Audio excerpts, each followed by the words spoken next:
Ah, bonjour. Vous êtes là? J'espère que vous allez bien. Vous devez vous demander ce que je fais dans cette forêt. Je suis à la recherche d'une plante qui apporte beaucoup de bonheur et qui porte chance. C'est le trèfle à 4 feuilles. Et figurez-vous, je crois que j'en ai trouvé un. Et celui-là, vu sa taille, je pense qu'il apporte beaucoup de bonheur. C'est l'Alfa Romeo Stelvio Quadrifolio 510 chevaux.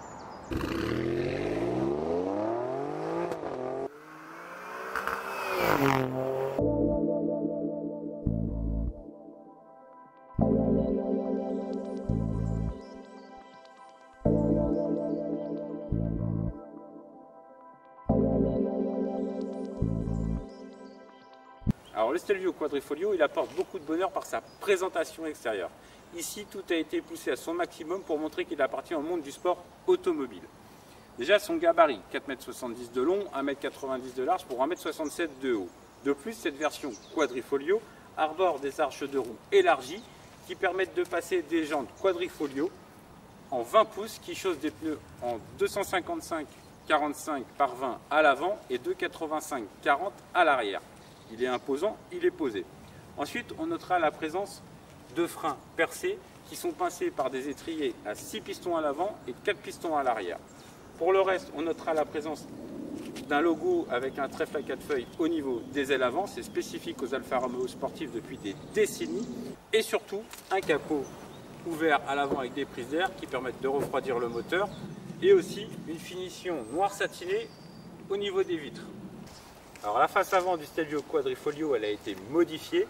Et pour cela, Alfa Romeo a dessiné un nouveau spoiler qui conserve les cornes de diable comme sur les versions classiques. Mais on notera qu'ici, les prises d'air avant sont séparées par des petits L. Pour le reste, on notera la présence d'un nouveau trilogo spécifique aux versions Quadrifolio. À l'arrière, même constat avec un bouclier sport qui intègre ici un échappement Quadrifolio spécifique lui aussi à cette version. Alors sous le capot de ce Stelvio, on retrouve un moteur V6 de 2,9 litres qui développe la bagatelle de 510 chevaux pour un couple de 600 Nm disponible dès 2500 tours. C'est un moteur développé par Ferrari, il est dérivé du V8, on a tronqué 2 cylindres et il est ici accouplé à une boîte automatique à 8 rapports.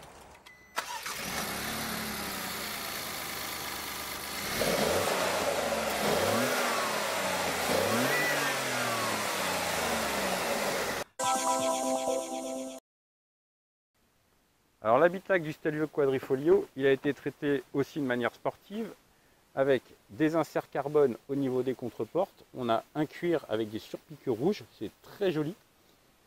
C'est marié à de l'aluminium pour les poignées, l'aluminium sur les haut-parleurs de la Sono Harman Kardon qui développe 900 watts. Oui, oui, vous avez entendu, 900 watts. On a des longs accoudoirs avec ici toutes les commandes pour les vitres. Les rétroviseurs, l'ouverture de coffre à distance, pardon, et aussi des vides-poches. Alors le défaut du Stelvio, c'est des plastiques de qualité un peu moindre sur le bas, mais bon, pas forcément très gênant. Pour le reste, on notera que cette voiture elle a une option siège Quadrifolio qui sont électriques à mémoire avec un système pour resserrer au niveau des lombaires. Donc ici, ça se gonfle. Ils sont en Alcantara avec du cuir. Toujours des surpiqûres. Les appuis-têtes sont vraiment très jolis avec une surpiqûre rouge. Ils sont très moelleux, ils sont très confortables. Et pour le reste, on retrouve tout l'univers du Stelvio avec cette planche de bord qui est très tendue sur la partie centrale et la partie droite. Elle est entièrement en cuir avec des surpiqûres rouges.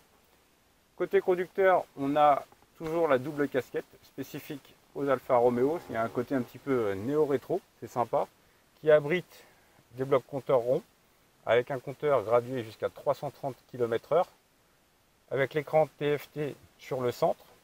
Et pour le reste, on a un volant ici qui est une option, le volant Quadrifolio, qui comprend le bouton de démarrage avec de l'aluminium, du carbone, du cuir, de l'Alcantara. Donc là, on a vraiment toutes les matières précieuses réunies. On notera au centre, alors je vais la mettre en route. Voilà. On a l'Alpha Connect qui est en train de se mettre en route. Il va s'initialiser. Alors pendant qu'il s'initialise, je vais vous présenter le reste. Ici on a la climatisation avec une prise USB en dessous, une prise 12 volts avec un allume-cigare factice. C'est très bien fait d'ailleurs, c'est rigolo. Sur la console centrale, on a du carbone. Ici, le sélecteur de boîte de vitesse avec le pad. Là, on peut régler le volume du son, faire défiler les musiques. Et j'ai oublié de préciser au niveau du volant qu'on a de longues palettes, tout en aluminium, pour passer les vitesses. Elles sont vraiment très belles, elles sont grandes, elles sont agréables. Alors sur la console centrale, on peut noter la présence du DNA qui permet de sélectionner les différents modes de conduite. On en a 4, mais on reviendra dessus durant l'essai routier. Et lorsqu'on tourne la molette, ça permet d'afficher au niveau de l'écran, par des couleurs, les différents modes sélectionnés. Et donc je parlais de l'Alpha Connect qui comprend donc la navigation, les médias qu'on peut lire depuis un téléphone ou toute autre chose. Là j'ai un téléphone connecté. On a le système téléphonie.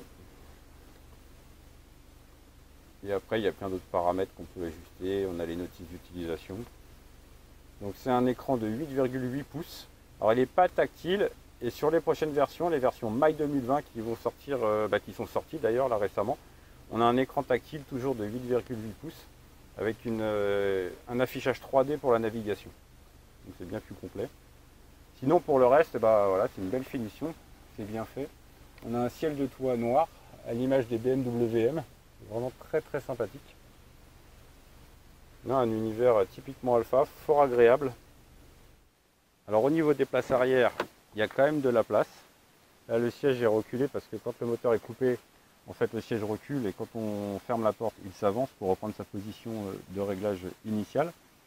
Alors à l'arrière, on a toujours du carbone, de la surpiqûre, des petits vides-poches. Bon, le siège c'est traité comme à l'avant, hein, c'est pareil. Donc il y a de la largeur au coude, c'est plutôt agréable. Hop. Ici on a deux ranges bouteilles, des aérateurs et en dessous on a des prises USB avec une connectique auxiliaire. Vraiment un bel habitacle, franchement assez raffiné. Alors au niveau du volume du coffre, le Stelvio c'est pas son point fort. On notera qu'on a un hayon à assistance électrique qui est paramétrable selon la hauteur du parking, s'il est très bas.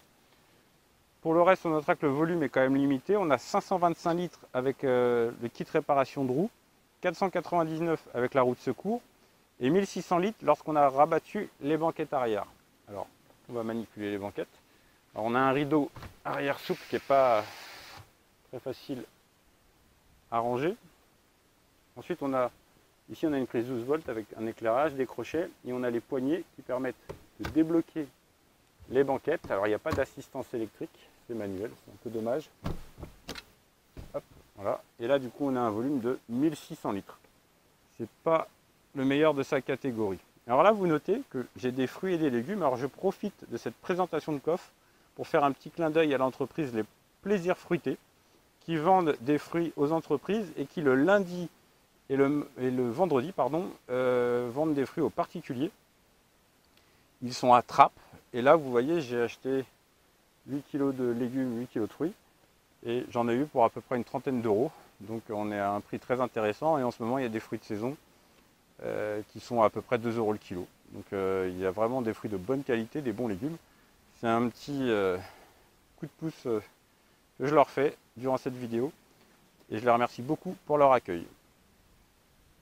Et là, je vais retourner sur le Stelvio où vous voyez le caisson de basse avec la sono de 900 watts.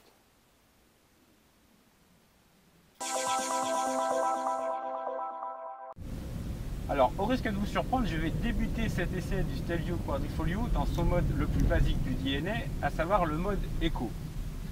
Alors je sais, j'en entends déjà dire, pourquoi tester un véhicule de 500 chevaux dans son mode éco, ça n'a aucun intérêt. Ben, c'est pas tout à fait vrai, et il y a deux bonnes raisons à ça. La première, c'est que d'une part, ça épargnera la perte de mon permis, parce que le Stelvio, inutile de vous dire que quand vous lâchez les 500 chevaux, vous êtes vite en dehors des limites légales de vitesse. Et surtout la seconde, c'est que ça permet de faire des économies de carburant, puisque dans ce mode éco, la cartographie moteur est à son plus bas niveau, et du coup, on n'a pas toute la puissance, elle est libérée plus progressivement, et donc ça permet d'économiser du carburant. À titre d'information, sur le trajet que j'ai effectué hier entre Paris, où il y avait des bouchons sur le périphérique en centre-ville pour rejoindre Château-Thierry avec une autoroute en accordéon et ensuite une autoroute libérée, j'ai effectué 10,5 litres de moyenne, ce qui est quand même super surprenant pour un véhicule aussi puissant. Et autre point positif de ce mode éco, eh ben, il n'est pas désagréable à l'usage, étonnamment. La voiture elle offre une souplesse, on roule tranquillement, aux vitesses légales, les rapports passent doucement, c'est fort agréable, mais malgré cela, eh ben, les performances ne sont pas ridicules, puisque le Stelvio, dans son mode éco, passe la barre des 100 km/h en un peu moins de 7 secondes, ce qu'on va tout de suite vérifier.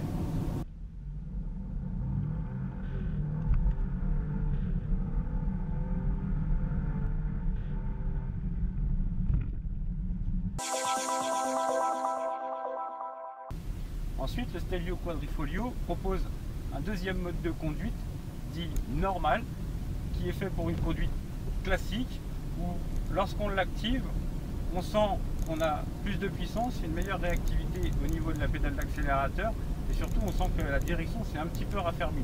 C'est un mode de conduite classique qui permet de rouler de manière confortable. Et à ce sujet, d'ailleurs, la suspension dans cette position n'est pas pilotée, et la voiture est franchement agréable, même si elle est un petit peu plus ferme que sur les versions classiques des Stelvio. Mais au-delà de ça, eh ben, écoutez, il se conduit assez facilement et c'est un réel plaisir de rouler sur les petites routes.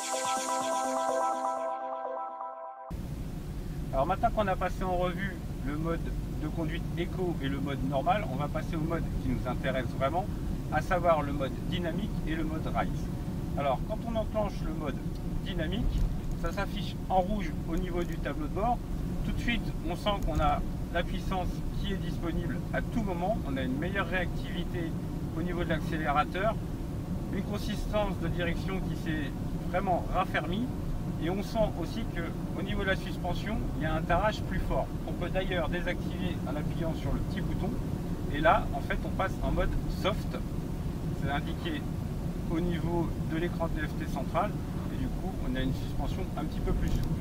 Mais là, comme on va faire un petit galop d'essai, ce qu'on va faire, c'est qu'on va rester en mode dur. Alors dans son mode dynamique, le Stelvio Quadrifoglio, il prend toute sa mesure. Déjà sur le plan mécanique. Avec ce mode, le moteur libère toute sa puissance. 510 chevaux et 600 Nm disponibles dès 2500 tours. Inutile de vous dire qu'à cet instant, je suis assis sur un pétard qui est prêt à exploser au moindre mouvement du pied droit. Chaque millimètre déplacé de la pédale se transforme en un bond en avant. De plus, la boîte de vitesse est un véritable régal. Elle comporte 8 rapports, c'est une boîte automatique classique, ce n'est pas une double embrayage, mais en revanche, elle est fort agréable à l'usage, elle ne donne pas d'à-coups et surtout elle passe les rapports avec une grande rapidité, même quand on sollicite toute la puissance de la voiture.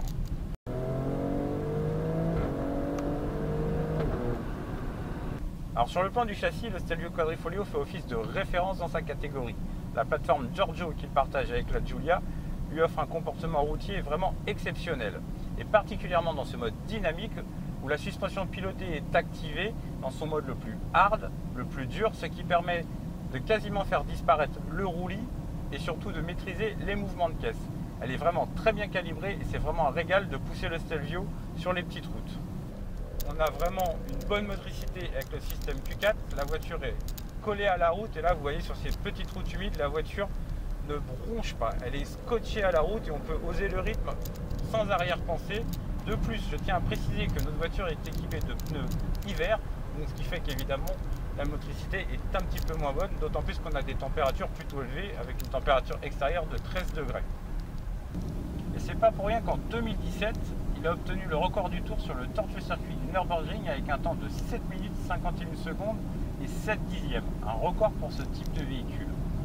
Et ce bon comportement, il est lié aussi au fait que le Stelvio dispose d'une direction ultra canon qui est très directe et très communicative. Ici, le moindre mouvement au volant fait dévier le Stelvio de sa trajectoire. Un vrai régal à l'usage et surtout on a une grosse sensation de légèreté. Et cette légèreté, elle n'est pas liée seulement à la direction, mais aussi au poids contenu du Stelvio. Il pèse 1 tonne 830 dans sa version Quadrifoglio et cela a été rendu possible grâce à l'usage intensif de l'aluminium. Ainsi, les trains roulants, le capot, les portes, la malle arrière et les ailes utilisent ce matériau léger qui lui permettent un comportement vraiment dynamique. Alors qui dit légèreté dit performance, et dans ce domaine le Stelvio n'a pas à rougir face à la concurrence. Avec ses 510 chevaux et son poids mesuré, il affiche un rapport poids-puissance de 3,6 kg par cheval. C'est carrément une référence et c'est vraiment exceptionnel pour un SUV. Et avec ce rapport poids-puissance, les performances sont carrément explosives. Le 0 à 100 est abattu en 3 secondes 8 et la vitesse maxi s'établit à 283 km/h.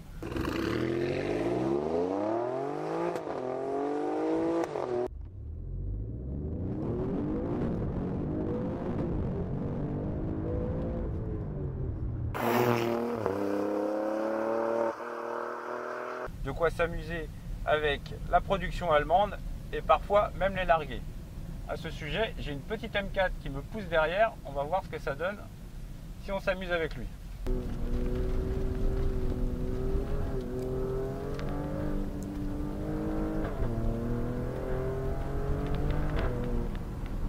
C'est toute la magie du système Q4 qui permet d'avoir de la motricité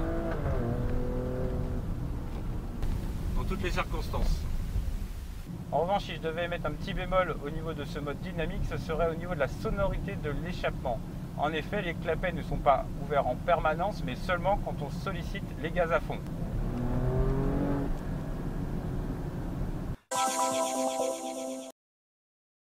Mais chez Alfa Romeo, on a tout prévu puisque le Stelvio Quadrifoglio dispose d'un 4e mode dans son DNA, 3 sur les versions classiques, à savoir le mode Rise qui, lorsqu'il est activé, permet d'ouvrir les clapets au niveau de l'échappement. Et surtout, on a toutes les aides à la conduite qui sont déconnectées. Et là, le Stelvio devient vraiment un grand chanteur.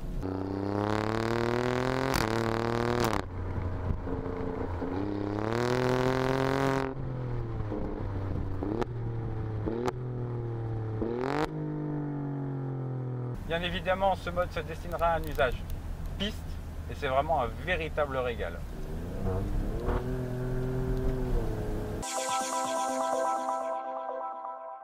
Donc voilà, on arrive au terme de cet essai du Stelvio Quadrifoglio. Et pour conclure, je vais dire bravo à Alfa Romeo. Merci à la marque d'entretenir sa fibre sportive et surtout de développer une voiture aussi exceptionnelle et aussi polyvalente. Sincèrement, cette voiture, elle est à double visage. On peut rouler de manière normale sans exploiter toute la puissance. On en a suffisamment, même dans le mode économique. Et après, quand on veut s'amuser un peu, on passe en mode dynamique et la voiture elle est transfigurée et surtout ça devient un missile sol-sol. Alors évidemment, beaucoup vont dire mais à quoi ça sert aujourd'hui une voiture de 500 chevaux? Ça sert tout simplement à être une bonne sécurité sur la route, parce que c'est une voiture qui a du répondant. Quand on est sur une petite route, qu'on doit doubler une voiture qui roule plus lentement, on a toujours une marge pour pouvoir faire un dépassement. Ensuite, au niveau des freins, la voiture freine vraiment très très bien puisqu'elle a d'excellents freins. Et surtout, au niveau du comportement, le système Q4 c'est carrément génial parce que quand on est sur une petite route qui est sèche et qu'on prend un virage et qu'on se retrouve avec de l'eau au sol, la voiture, même si elle perd l'adhérence, le système Q4 agit immédiatement et du coup on retrouve du grip. Ça c'est de la sécurité en voiture. Après, évidemment, au niveau du prix, c'est un petit peu cher. Et cette version vaut 98 540 € avec ses options. Mais sincèrement, si on en a les moyens, il ne faut pas hésiter. Je tiens à rappeler qu'avec les nouvelles normes de malus, depuis le 1er janvier, cette voiture est taxée à hauteur de 20 000 €. Mais vraiment, si vous en avez les moyens, n'hésitez pas, faites-vous plaisir et vous n'allez pas le regretter. Merci à Alfa Romeo France pour le prêt de cette voiture.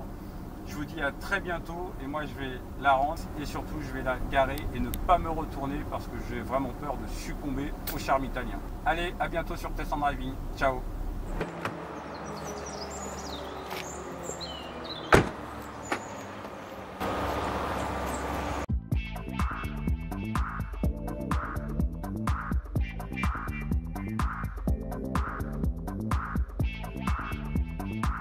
Et on notera la présence d'un nouveau trilobo spécifique aux versions Quadrifoglio. Salut le chien.